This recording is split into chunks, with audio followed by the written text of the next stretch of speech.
তো বাগেরহাটে লোক আমাকে প্রচুর ভালোবাসে। আমি অনেক শিক্ষা প্রতিষ্ঠান করেছি। আমি আমার আব্বার নামে একটা কলেজ করেছি, যে কলেজে এখন ইউনিভার্সিটি কলেজ বলে, যেটা 5-6টা সাবজেক্ট অনার্স আছে।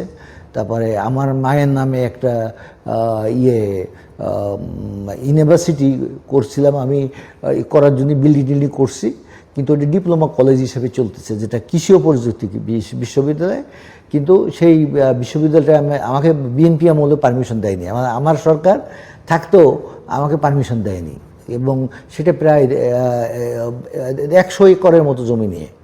কৃষি বিশ্ববিদ্যালয় করতে গেলে একটু বড় জমি নিয়ে করতে, 100 একরের মতো জমি আমি লোকের কাছে জমি কিনে নিছি।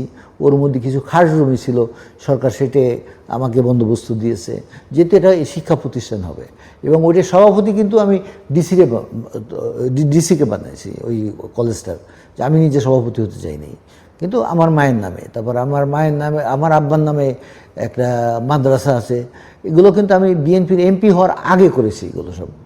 আমি কিন্তু রাজনীতি করব বা সমাজসেবা করব এই কারণে গেছিলাম, কিন্তু রাজনীতির ভিতর যে এত নোংরামি আছে আমার জানা ছিল না। যে আমি ব্যবসায়ী, সরল মনে ব্যবসা করি, আমি সেলফ মেড লোক।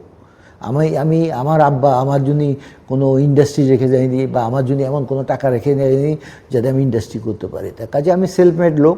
এই সমস্ত কাজ করার জন্যই কিন্তু আমাকে পলিটিক্সে ওই 2001 সালে নির্বাচনের আগে, বোধহয় 97 বা 98-এর দিকে আমাকে আওয়ামী লীগও বাগেরহাট ইলেকশন করাবে, এবং বিএনপিও। আমি যদি ভালো কাজ করে থাকি তারা বলবে, খারাপ কাজ করলেও তারা বলবে। তার কাজে আমি চেষ্টা করেছি সবসময় ভালো কাজ করার জন্য, সাধারণ মানুষের কল্যাণে কাজ করার জন্যে। আমি কখন দল মত দেখিনি, আমি দেখছি যে যোগ্য, তার যোগ্য জায়গায় বসানোর চেষ্টা করেছি। তা রাজনীতি হওয়া উচিত এইভাবে, এটা পারিবারিক সম্পর্ক রেখে। কিন্তু বর্তমানে আমাদের দেশে ওই পরিবেশ রাজনীতি করার মতো নাই। এক দল আর এক দলের সাথে কথা বলি, তার ওই জায়গায় পরের দিন চাকরি থাকে না। তাহলে এই হিংসাত্মক রাজনীতি আমি করতে চাই না। আমার বিদেশে কোনো অ্যাকাউন্টও নাই, বিদেশে আমি কোনো কিছু করতে রাজি না, কারণ আমি একজন মুক্তিযোদ্ধা। আমি আমার বাংলাদেশকে ভালোবাসি।